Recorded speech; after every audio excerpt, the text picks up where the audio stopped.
Good news, Mr. Green. Your car's ready. We inspected it, made the repair, and your car's being brought up for you right now. That sure didn't take long. Looks like you run an efficient shop here. And thanks again for reminding me to bring the car in. When's your service department open? I'd like to bring my car back for all future service. Pro Service Skills presents, General Motors Service Development presents Recall Campaigns, an opportunity to serve your customers. Hi, I'm the Service Manager, Bill Lewis. We're proud of our operation here, especially our success with recall campaigns, like the one we just performed on Mr. Green's car. I'd like to pass on some things we've learned. We'll be talking about Mr. Green's case along the way to illustrate how we handle recall campaigns. Periodically, the video disc will automatically stop, and you'll be asked to refer to this reference book. It contains practice exercises and review materials. You'll be asked to demonstrate your knowledge by answering some questions. The reference book also contains information not included in this video disc. Of course, for full details on recall campaigns, refer to your Service Policies and Procedures Manual, Claims Processing Manual, or other appropriate provided materials. The foundation for our successful recall campaign program is our attitude. We look at recall campaigns as an opportunity, not just an obligation. Sure, federal law requires that such repairs be made within a reasonable time, as noted in the campaign bulletin. But why wait when there are so many benefits to be gained? First and foremost is the fact that the customer, General Motors, and the government will all be satisfied that the vehicle has been inspected, and if a problem exists, that it's been corrected. When an owner visits your dealership for any reason, you have an opportunity to make a good impression. This is especially important to new customers, for those who haven't been back for a while. Not only do you have an opportunity to handle the recall campaign for them, but you may discover additional ways to meet your customers' service needs. To be able to do this, your dealership needs a structured program with two key features. First, are written dealership procedures for handling recall campaigns. They should be distributed to all employees, so there is no confusion as to the proper procedures. The second is a campaign administrator. This person should be responsible for tracking each recall campaign from initiation to closing, while maintaining status reports, supplying dealer personnel with needed materials, and initiating appropriate follow-up to resolve outstanding cases. I've delegated this job to one of our service advisors. In smaller dealerships, the service manager or shop foreman may perform this task, or it may be assigned to the claims clerk, who is in an ideal position to track campaigns because the claims clerk knows when the work has been completed and a claim submitted for reimbursement. Who administers campaigns is not nearly as important as the fact that somebody in the service department of your dealership is in charge of recall campaigns. This person will be responsible for coordinating 4 major steps. Step 1 is to obtain parts, if applicable, for the recall campaign. Step 2 is to locate the vehicle and get the owner to bring it into the dealership. This is by far the most critical step. Step 3 is to perform the campaign work on the vehicle and on time.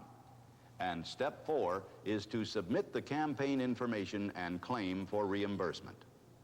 These 4 steps represent the basic responsibilities of the dealer.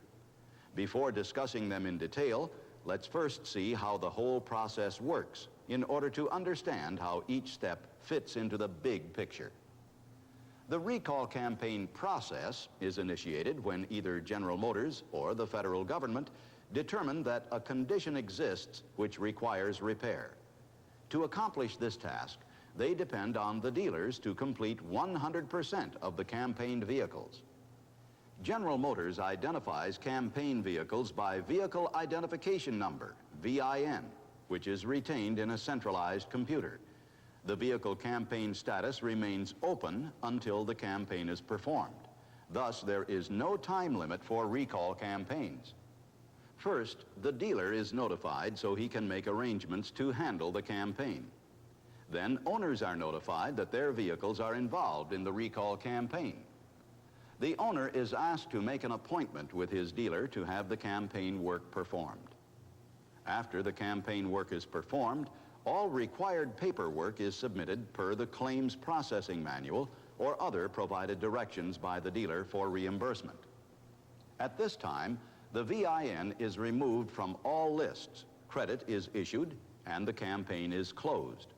Refer to your claims processing manual or other provided directions for details. With that background, we are ready to discuss recall campaign procedures. We previously noted that a dealer must perform 4 major steps. However, some administrative functions must occur first, beginning with dealer notification. Initially, 3 basic items are sent to the dealer to alert him to a campaign. A dealer campaign bulletin contains the needed information to service the subject vehicles. It identifies types of vehicles involved in the campaign, describes the problem, explains the inspection correction procedure, provides parts information, if applicable, and gives data needed for claim submission. The bulletin also includes a copy of the owner notification letter. Parts, if required, are available from your zone office or local parts warehouse. In some cases, a quantity sufficient to get the campaign started may be shipped directly to your dealership. The campaign administrator should maintain a file of bulletins that is accessible to all employees. Any 3-ring binder works fine. The administrator should also alert dealership personnel about new campaigns and supply the information needed to carry out their duties. A quantity of campaign identification labels is also shipped with the campaign listing to the dealership. After a vehicle is serviced, the campaign number and dealer code are entered, and the label is affixed to the radiator core support. The dealer also receives a campaign initiation list, which identifies campaign vehicles by VIN. Owner name and address is also shown when known. Entries without name and address indicate that the vehicle is still in dealer inventory or has recently been delivered and the delivery information has not been updated at the time of the campaign announcement. In some cases, it may mean that no delivery information was ever received or that the vehicle registration is not available. The reasons are described in the reference book. The campaign administrator must carefully maintain the campaign list. It is the key document for contacting owners and launching follow-up procedures, which brings us to the next recall campaign procedure, owner notification. The first notification is from General Motors. An owner notification letter describes the problem, notes the approximate time required to service the vehicle, and asks the owner to contact the dealer for an appointment after a certain date. This is to allow time for parts procurement. For recall campaigns in the U.S., the mailing also includes an owner reply card, which is to be presented to the dealer to identify the campaign. However, if the status of the vehicle has changed, for example, the person never owned the vehicle, or it has been sold, stolen, or scrapped, the owner is asked to complete and mail the card so the records can be updated. As owners call for an appointment, it's a good idea to record the date and time next to their names on the campaign initiation list. If you haven't heard from owners within about 10 days, it's time to contact them again. The fastest way, of course, is by phone, or you may send a card with a follow-up call later. Whatever method you use, be sure to ask for an appointment and explain how long their vehicle will be in your dealership. Keep a record of campaign appointments. Be sure before you make one that your dealership is prepared to handle it on a priority basis. This means that parts and technicians are available.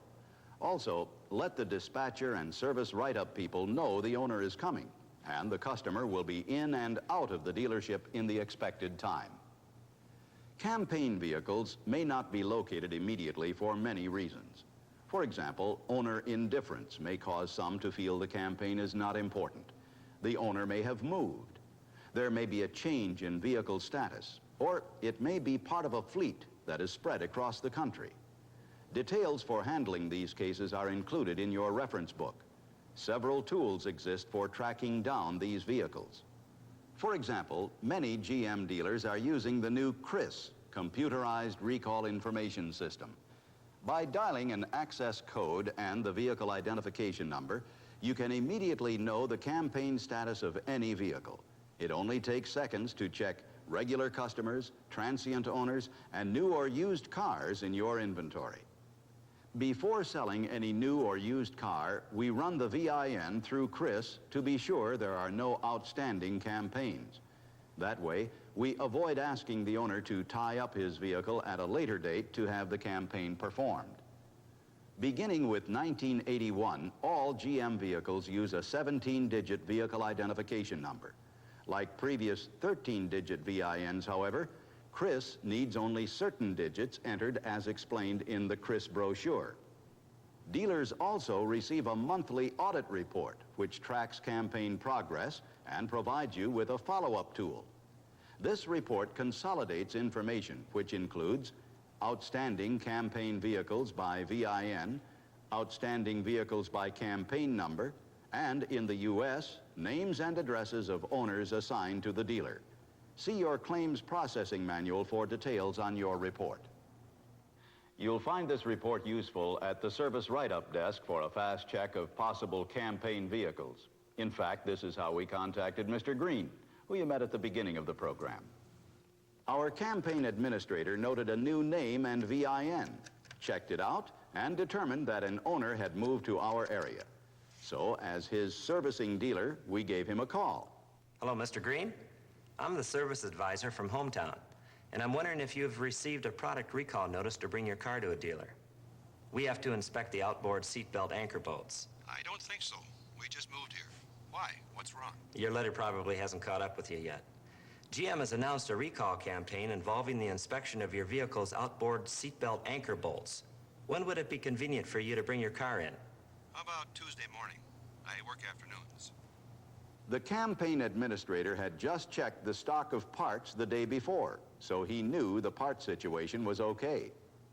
He wrote Mr. Green's name and phone number down on his campaign appointment list and informed the dispatcher and other service people that Mr. Green was coming in Tuesday morning. He emphasized that Mr. Green was a new customer and stressed the importance of making a good first impression. When Mr. Green arrived as scheduled, we were ready to give him the #1 priority treatment every customer deserves. One of our experienced technicians who had performed this campaign work several times inspected the car and made the repair in just a few minutes. He applied the campaign identification label, which had been properly completed, and Mr. Green was soon on his way as a satisfied new customer. Before the case was completely closed, however, the claims clerk had to submit a campaign claim.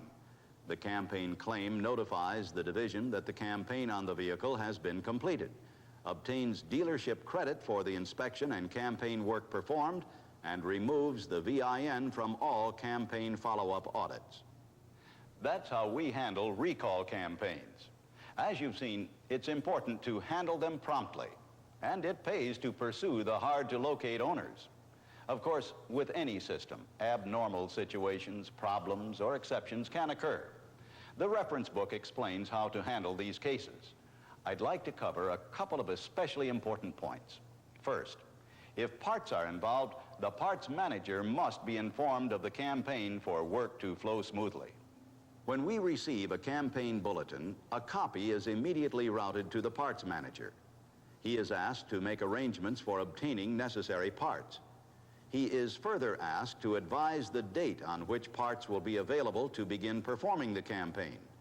Informing the parts manager about a campaign is most important because you cannot do anything until you have the right parts. So, before scheduling appointments with owners, check to be sure the parts will be on hand. We have set aside a special area of the parts department for campaigns, and we clearly identify each piece. However you store them, be sure everyone knows where. Also, frequently check the campaign parts inventory. Then make an appointment with the recalled vehicle owner when the parts are in. When the service department is overloaded and you can't give the owner prompt service, make an appointment for another day. Always check with the dispatcher before making any commitments. We have established a follow-up procedure to keep track of our campaigns. A simple log like this will do. We note each owner contact and when we expect the parts to be available and when the service department can do the work. If an owner doesn't keep an appointment, we make another contact and set up another appointment. Thus, we have a written record of our efforts in case there is ever any question of why a campaign is not closed. We also keep campaign information at the service write-up desk. For example, the campaign initiation list, the campaign reports for audit and follow-up on campaign progress, and other aids provided by our division. These items are of particular importance in checking vehicles that enter your service department against a reference of vehicle identification numbers. It's most important that this list be kept up to date with completions removed from the campaign listing. When we spot a vehicle that may be involved, we check to see if a campaign label is present. If it isn't, we dial Chris to quickly verify the latest status of the VIN. If the campaign work hasn't been done, we inform the owner and ask if we may perform it. This is a handy technique not only for your regular customers, but for transient owners, such as businessmen or vacationers who pass your way. Let's stop now for a review of what you've learned. To continue this program, press 1 on the touchpad. So far, we've discussed the primary purpose of a recall campaign. First, to inspect and repair a specific campaign condition. But there are other ways to assist your customers. For example, inspect the vehicle for needed service. Let me emphasize that we mean needed service that should be brought to the attention of the owner. Few owners are aware of their vehicle's condition because they don't have the facilities or know-how to perform the systematic inspection that you can perform for them. The reference book for this program gives some handy hints under the heading Techniques for Identifying Needed Service to assist in the inspection of vehicles. The needed service inspection consists of a systematic 5-step process. Here is a brief recap of the procedure we use at Hometown. Step 1 is to observe and listen for signs of unusual wear or abnormal noises from the time the vehicle enters the dealership. For example, tire wear may indicate misalignment. Noisy lifters may be caused by low or dirty engine oil. Step 2 is an inside inspection of the passenger compartment. Check the mileage on the lube sticker against the odometer. Verify that all lights and accessories operate properly. Pay particular attention to safety items, such as the brake pedal and seat belts. Step 3 is a walk-around inspection of the vehicle's exterior. Check for items such as worn wiper blades, damage to the body, glass, or trim, and uneven suspension. Step 4 is an under-the-hood inspection. Check for leaks, fluid and oil levels, and condition of filters, hoses, and wiring. Step 5 is to check the customer service file for the vehicle's maintenance history and any previous problems. With this information, you are in a good position to advise your customers about their service needs. We developed this handy service check form at Hometown to assure that all of our service customers, not just those in for a recall campaign, receive the best possible service advice. It is compatible with the 5-step process and lists specific items to be checked under various vehicle systems. If the service advisor or technician discovers a needed service that the customer should know about, the condition is described on the repair order. Our service advisor then consults with the customer. We explain that the vehicle was inspected at no charge as one of our extra services to alert the customer of conditions that they may not be aware of. We simply describe the problem and explain why it should be corrected. Even if the customer elects not to have the service performed, you can be sure they appreciate knowing about the condition. They may decide to have the work performed later or elsewhere, but continue to value them as customers. They will likely return because you have demonstrated professional interest in their vehicle and their welfare. Occasionally, when his vehicle is in for service, such as a recall campaign, a customer may express interest in buying another vehicle. If our customer demonstrates an interest in a new vehicle, our policy is to have our sales department contact him. Normally, the contact is made at a later date, so the customer doesn't feel pressured.